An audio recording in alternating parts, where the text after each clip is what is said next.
ಬಿಡದಿಪ್ಪಂತೆ ಮರಳು ಮಾಡಿಕೊಂಡೆ ಅಲ್ಲೇ ಮಾಯಾದೆ. ಪ್ರಳಯ ಕಾಲದಲ್ಲಿಯೂ ಕೂಡ ಇವಳಿ ದೇಹ ನಾಶ ಇಲ್ಲ.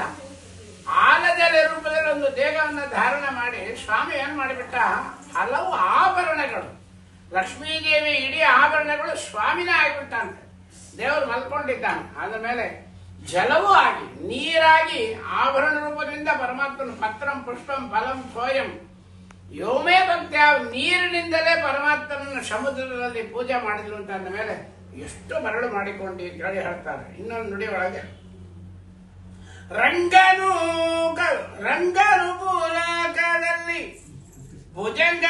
ಭುಜಂಗಗಿರಿಯೊಳಗೆ ಅಲಮೇಲು ಮಂಗಪತಿಯಾಗಿ ನಿನ್ನ ಅಂಗೀಕರಿಸುವಂತೆ.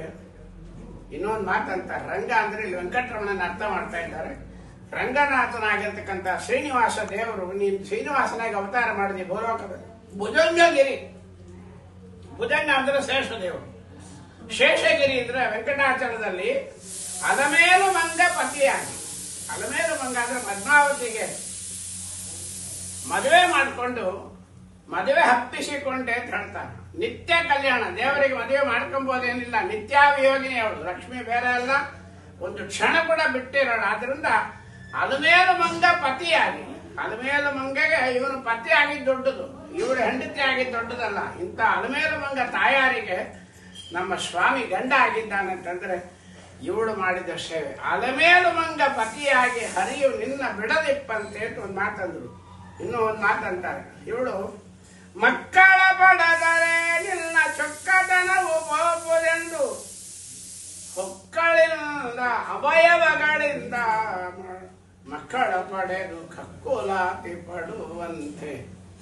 ಲಕ್ಷ್ಮೀದೇವಿನ ಒಂದು ಮಾತು ಹೇಳಿದಂತೆ ದೇವರು, ನಿನ್ನ ನಾನು ಮದುವೆ ಮಾಡ್ಕೊಂಡಿದ್ದೀನಿ, ಆದರೆ ನೀನು ಮಕ್ಕಳು ಹಡಿಬೇಡ.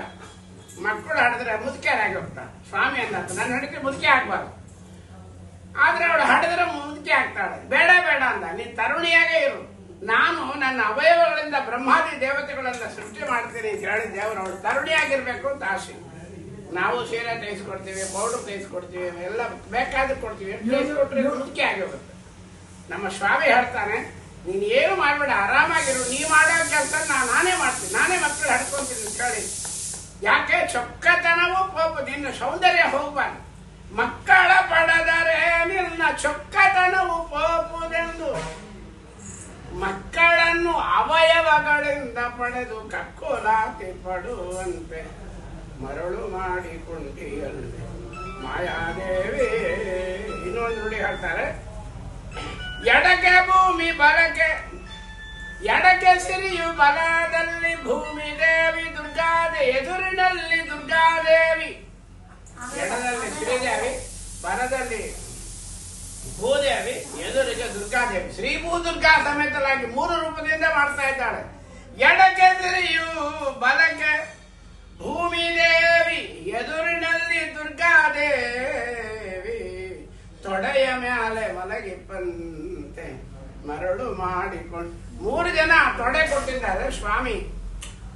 ಶ್ರೀದೇವಿ, ಭೂದೇವಿ, ದುರ್ಗಾದೇವಿಯ ಮೇಲೆ ಸ್ವಾಮಿ ಮಲಗಿದ್ದಾನೆ ಅಂದ್ರೆ ಎಷ್ಟು ಪುಣ್ಯ ಮಾಡಿದ್ಯಮ್ಮ ನೀನು ಅಂತ.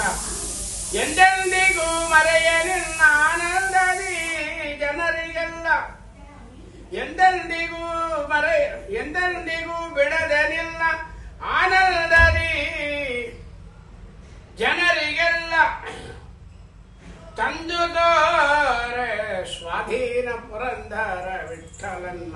ಸ್ವಾಮಿ ಅಮ್ಮ, ನೀನು ಯಾವತ್ತೂ ನಿನ್ನ ಭಕ್ತರು ಯಾರು ನಿನಗೆ ಕಾಯಿ ಹೊಡಿತಾರೆ, ನಿನಗ್ಯಾರು ಹೂ ಹಾಕ್ತಾರೆ, ನಿನಗ್ಯಾರು ಸೀರೆ ಮುಡಿಸ್ತಾರೆ, ನನಗ್ಯಾರು ಪಂಚಪಂಚ ಭೋಜ್ಯಗಳನ್ನ ಗಜವಸ್ತ್ರಾದಿಗಳನ್ನು ಹಾಕಿ ದೇವರ ನಿನಗೆ ಲಕ್ಷ್ಮೀ ಪೂಜೆ ಮಾಡ್ತಾರೆ, ಅವರಿಗೆಲ್ಲ ನೀನು ಸ್ವಲ್ಪ ಹೇಳಿ ಸ್ವಾಮಿಯನ್ನ ರಕ್ಷಣೆ ಮಾಡು ಹೇಳು ಹೇಳಿ ಪುರಂದರದಾಸರು ಈ ಕೃತಿಯಲ್ಲಿ ಲಕ್ಷ್ಮೀದೇವಿಯನ್ನು ಪ್ರಾರ್ಥನೆ ಮಾಡತಕ್ಕಂಥ ಈ ಲಕ್ಷ್ಮೀದೇವಿಯ ಒಂದು ಚಿಂತನೆಯನ್ನು ಇವತ್ತು ನಾವಿಲ್ಲಿ ಮಾಡ್ತಾ ಇದ್ದೀವಿ. ಈ ಒಂದು ಲಕ್ಷ್ಮೀದೇವಿ ಚಿಂತನೆಯಿಂದ ನಮ್ಮ ಮಿತ್ರರಾದ ನಮ್ಮ ಕೃಷ್ಣಮೂರ್ತಿ ರಾಯರ ಅವರ ತಾಯಿ ಆ ಜೀವ ತೃಪ್ತಿಯಾಗಲಿ, ಎಲ್ಲರ ಆಶೀರ್ವಾದ ಮಾಡಲಿ ಅಂತ ಹೇಳಿ ಲಕ್ಷ್ಮೀದೇವಿ ಚಿಂತನೆಯನ್ನು ಇಲ್ಲಿ ಸಮರ್ಪಣೆ ಮಾಡ್ತಾ ಇದ್ದೀವಿ. ಮಧ್ವೇಶಾರ್ಪಣ ಮತ್ತು ಕೃಷ್ಣಾರ್ಪಣ ಮತ್ತು ಹರೇ ಶ್ರೀನಿವಾಸ ಗುರುವರಾಗಲಿ.